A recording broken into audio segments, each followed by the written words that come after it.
Porque necesitamos naciones con el diseño de Dios. Junto con Shelly Petit construimos pensamiento para lograrlo, sembrando una semilla que dará fruto en el futuro y por las próximas generaciones.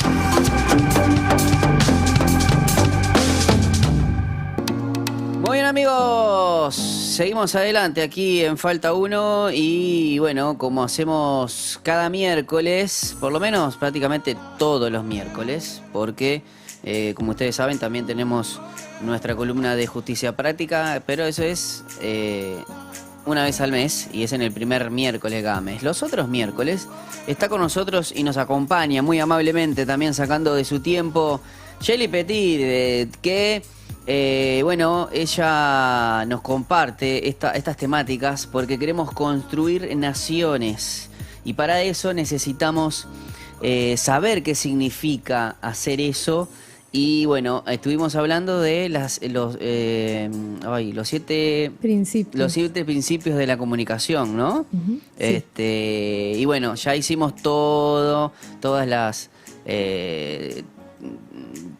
cada una de las partes y cada uno de los principios. Ya esa serie la podemos ver en YouTube, por ejemplo. Uh-huh. Si ustedes lo desean, lo pueden ver en YouTube. También está en Spotify por si lo quieren escuchar. Pero hoy arrancamos otra y hoy sería la parte introductoria porque vamos a estar hablando de las 7 esferas de la sociedad. Y es un tema que me encanta. Así que bueno, primero que nada, Shelly, muchísimas gracias por venir. Bienvenida. Gracias a ti por este espacio, estos son espacios para ir plantando semillas, como dice la cortina de introducción. Y si hoy comenzamos una nueva serie, vamos a estar hablando acerca de qué son las 7 esferas, que es todo país está constituido, o sea, tiene como pilares que lo sostienen. Todos sabemos que, por ejemplo, la familia es uno de los fundamentos de la sociedad, es base de la sociedad, es uno de estos pilares. Pero también lo es la educación, también lo es el gobierno civil, también lo es la economía. Los medios de comunicación forman parte también de un pilar importante en una nación. Y también el área de la religión, obviamente también es uno de los fundamentos importantes que sostienen a una nación. Y también lo que son las artes y el deporte. Entonces, las naciones están divididas en todas estas áreas, en estas 7 áreas, en estas 7 esferas. Y Dios nos ha dado un manual que nosotros, hay uno de los escritores que estudiamos, él suele decir que a nosotros nos han dado un evangelio mutilado. Nos mutilaron el mensaje del evangelio porque solamente nos predicaron el evangelio de salvación, pero Jesús no vino solamente a darnos salvación, sino a reconciliar todas las cosas con Él, porque todo fue hecho en Él, por Él y para Él.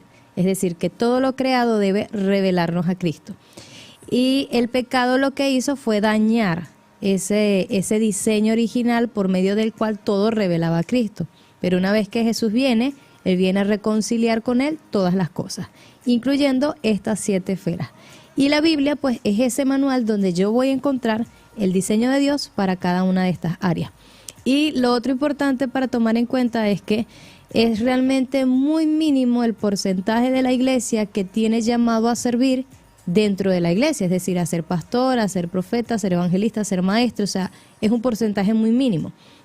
¿Qué pasa con el resto de la sociedad? Si se supone que la Gran Comisión es un mandato para todos. Uno de mis misioneros favoritos dice, la Gran Comisión no es una opción para ser considerada, es una orden para ser obedecida, porque dice Mateo 28, por tanto, id. No dice, por tanto, considera ver si te gustaría ir. No, por tanto, id y haced discípulas a todas las naciones. Y esto tiene una palabra clave cuando dice haced discípulas a todas las naciones, porque no dice hacer discípulos de todas las naciones o en todas las naciones. Hacer discípulos en todas las naciones significa que yo voy a una nación, elijo a algunas personas y a esas personas las hago discípulos. Pero lo que dice, lo que quiere decir cuando dice hacer discípulos a todas las naciones, que la nación completa tiene que ser discípula de Cristo.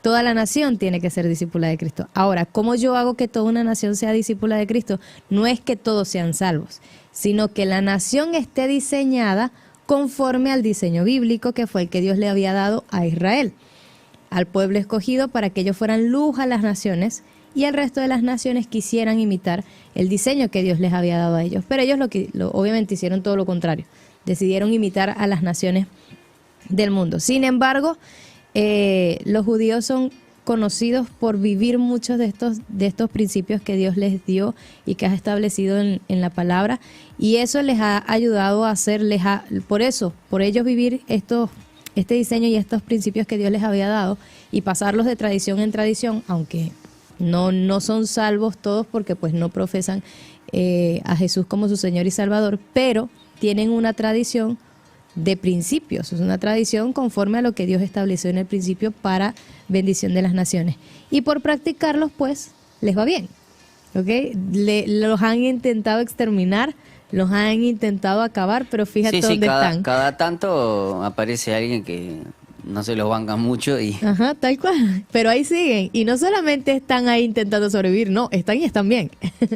Claro, están bien. Aparte hacen florecer en el desierto, ¿no? Exactamente. Porque es increíble y de ahí, bueno, estamos hablando de que también hay muchos inventos tecnológicos de espionaje, cómo ellos se protegen de todas esos ataques, porque no es que van y te dicen, ay, los quiero exterminar, no, van y les tiran misiles, literalmente, ¿no? Sí. Es una cuestión de que andan con medias tintas ahí en el Medio Oriente. Tal cual. No. Y aún así han permanecido en el tiempo. Obviamente hay un pacto de Dios con ellos también, ¿no? Pero también, digamos, la riqueza y la prosperidad que ellos han logrado obtener ha sido por la práctica de eso que ellos han ido aprendiendo de tradición en tradición como algo cultural, pero que cuando lo estudias parte de lo que Dios le había enseñado a Abraham, a Isaac y a Jacob, y que lo puso en la Biblia y permanece hoy en la Biblia nuestra para que nosotros lo practiquemos, pero nosotros no vivimos conforme a eso. Claro, no tenemos esa tradición o esa costumbre o esas enseñanzas dirigidas de generación tras generación. Exacto. Porque yo me acuerdo que hay algo que dice lo que le pasa cuando hablamos de la Pascua, que en un momento le dicen que lo hay que transmitirlo oralmente, o sea, de generación en generación. Sí. Y es increíble que pasó hace 5.000 años. Los tipos, porque vos tenés algunos relatos ahí buenísimos, quedan como mitos, pero ellos lo tienen tan presente de que más allá de que muchos te dicen, bueno, sí, es algo como una fábula lo del Mar Muerto. Las plagas, y te empiezan y vos decís buenísimo, pero para el faraón cuando le cerró no fueron plagas. O sea, no fue una fábula. El ejército de Egipto, o sea, capaz que vos me podés explicar que esto es una fábula y que quizás no existió, pero después cuando abrió el Mar Muerto, porque cuando se cerró, ¿qué onda? Porque los tipos, si es una fábula, tendrían que estar vivos. Sí. Pero no, yo entiendo el gran poder de la comunicación en ese caso, de que viene que es una tradición que viene de generación en generación, que el primero empezaron ese pueblo a vivirlo y luego fueron fue tan fuerte esa vivencia que hizo que después el hijo se le dijera al hijo y al hijo y al hijo y al hijo y llegar hasta el día de hoy, y lo hacen exactamente como dice la Biblia. Ajá, exactamente. A pesar de que muchos de ellos ni creen en el Mesías, ¿sabes? Pero estas prácticas fueron inculcadas en casa de generación en generación. Claro, las fiestas judías que tienen para nosotros quizás tienen, ellos capaz que lo hacen por tradición, y quizás para nosotros tienen un simbolismo muy fuerte, porque muchas de ellas simbolizan la llegada de Jesús, por ejemplo. Y ellos capaz que ni siquiera lo tienen por enterado, o capaz que sí, porque viste que hay muchos que saben, pero bueno, como es una cuestión de fe. Eso, es una cuestión de fe. Pero eso no quita que al aplicar ese principio, Dios no pueda negarse, ¿no? Claro. Y lo mismo aplica para cualquier persona, es decir, una persona no cristiana, si aplica los principios bíblicos sin saber que son bíblicos, solamente porque él cree que esa teoría funciona, pues le va a funcionar. Claro. Porque, o sea, A más A o 2 más 2. Sí, 2 más 2 es 4. Entonces, ¿qué pasa? Nosotros desconocemos de eso. Claro, hay muchos ejemplos de personas que quizás nosotros o el mundo los conoce como filántropos, que entienden que dar al pobre es prestarle Sí. a Dios. Mirá la motivación, aún incluso, quizás puede ser una motivación avara, pero sin embargo, Dios puede bendecir a esas personas. Obviamente después cada uno, tomando sus decisiones, ven qué hace con ese dinero, pero es increíble cómo muchos, cuando una persona empieza a sembrar, cosecha.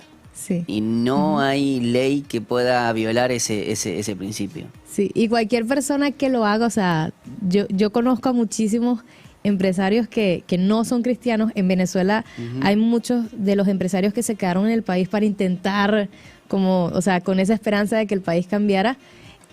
Los ves dar por montones y es muy, a mí me causa mucha gracia porque no son cristianos, pero ellos tienen fe en que cuando ellos ayudan al necesitado, ellos, y te lo dice, o sea, yo no sé cómo, pero yo sé que yo tengo que ir y aportar en mi país y Dios va a bendecir mi finanza, Dios va a bendecir mi empresa. Y lo han visto y viven conforme a esa. Qué increíble a que esa tengan idea más fe, que tengan más fe que algunos, Sí, que muchos es cristianos, ¿no? verdad. Es increíble. Muchas veces tienen más fe que nosotros como cristianos. Porque no lo dudan, o sea, agarran y dicen, no, Sí. es que yo lo he visto con mis ojos y a veces forman parte de los ejemplos al estilo Ciro de Persa, ¿no? Que tenían toda la potestad para decirle a Nehemías que no hiciera algo para Dios y sin embargo el tipo y fue bendecido. Exacto. Porque Le dio el permiso y además sacó de sus tesoros. pero bueno, el tipo no era bobo tampoco. Pero mirá, un gran estratega, porque vos viste, por ejemplo, otros que en su vanagloria el imperio es tremendo, como el imperio romano, y su propia vanagloria fue su propia perdición. Exactamente. Bueno, Shelly, ¿qué podemos como rasgo seguir introduciéndonos como rasgos generales? Primero nos enumerás las 7 esferas, Sí, las 7 esferas. o en el orden en que quizás vamos a empezar a darle para que la gente Hay un orden también en la manera en la que están establecidas. La primera esfera es la que conocemos como familia, porque es la base, es la más importante, es donde se comienzan a sembrar los valores en el corazón del individuo, es donde se comienza a presentar la verdad, es en el hogar donde se debería presentar el evangelio y muchas veces aquí podemos comenzar a ver cómo no siempre la iglesia vive conforme al diseño de Dios. Porque el diseño de Dios es que el evangelio sea presentado en casa, pero muchas veces donde se le predica el evangelio a los niños de la iglesia, en la escuela dominical. Claro. Ahí vemos Solo- ya de entrada, ya va, no estamos conforme al diseño. Pero a quien Dios le delegó la responsabilidad de la educación Claro, no de es, los niños, no es al maestro de la escuelita dominical. Exacto, es a papá y a mamá. Claro, quizás el maestro de escuelita dominical podría reforzar lo que en la casa Y para se- eso está, para reforzar lo que se enseña en casa. Pero muchas veces ves a maestros de escuelas dominical o incluso líderes de jóvenes súper frustrados porque ellos trabajan, se esfuerzan por trabajar con los niños, con los jóvenes, hacen todo un material, pero el resto de la semana los padres nada que ver con lo que aprendieron los niños en su tiempo. Es que muchas veces cuando, y es ahí es donde están los niños, donde empiezan a tener su cortocircuito, porque claro, ellos aprenden cosas hermosas y en la escuelita dominical y luego van a sus casas Y no pasa. y no solamente no pasa, sino que todo lo que dijo de no hacer el maestro, quizás el papá lo repite, lo dice, no lo hace, o hay discusiones, porque no digo que no haya discusiones, pero a lo que voy es que tuviste una lección de decir, bueno, hay que perdonar 70 veces y de repente viene el padre o la madre, se discuten y están 2 días sin hablarse. Exactamente. Entonces, ahí vemos, bueno, que hay que hincarle el diente a eso, ¿no? Ujú, exacto. Todas estas áreas que se van a mencionar o estas esferas son esferas que hoy realmente no estamos viviendo conforme al diseño y por eso tenemos los países que tenemos. O sea, la consecuencia final son países en crisis o países con pocas libertades. Pero en la medida que nosotros como iglesia volvamos cada una de estas áreas al diseño de Dios, entonces comenzaremos a discipular a la nación. Es así como una nación es discípula de Cristo. Es así como nosotros cumplimos la Gran Comisión. La Gran Comisión no la va a cumplir solo el pastor, el profeta, el maestro, el evangelista, no.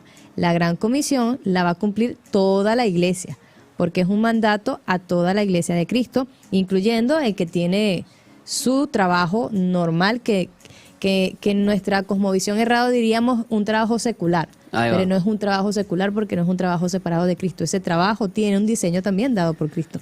Bueno, ese es un tema hermoso para seguir hablando. Eso de que la parte de la secularización, y más lo vivió quizás lo vive Uruguay, que es increíble esta separación de iglesia y de Estado, y cómo nosotros los cristianos hemos sido funcionales sin darnos cuenta.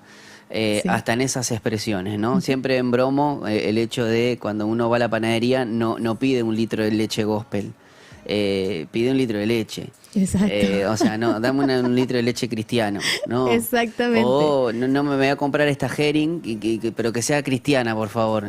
Y las notas musicales son notas musicales. Quizás la persona es a la cual uno le da identidad. Y muchas veces ayudamos muchísimo a esa a que haya esa separación. Claro. Y bueno, eso después influye muchísimo. Shelly, familia, así vamos ya terminando. Familia, educación, religión, economía, medios de comunicación. Luego la sexta es artes y deportes, que van en una misma. Y la última es gobierno civil, que es la que garantiza la libertad para que las otras esferas puedan desarrollarse libremente.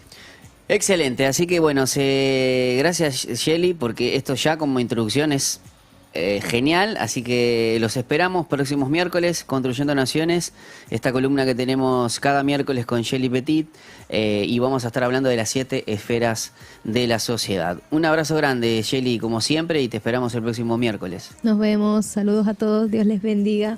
Muy bien, nosotros nos vamos a ir, ¿sabe a dónde? Nos vamos a ir del programa esperando que ustedes nos sintonicen una vez más el día de mañana a las 14 horas. Los dejamos con buena música y también los dejamos con Estación de Fe. Un abrazo grande, que tengan un buen término de jornada.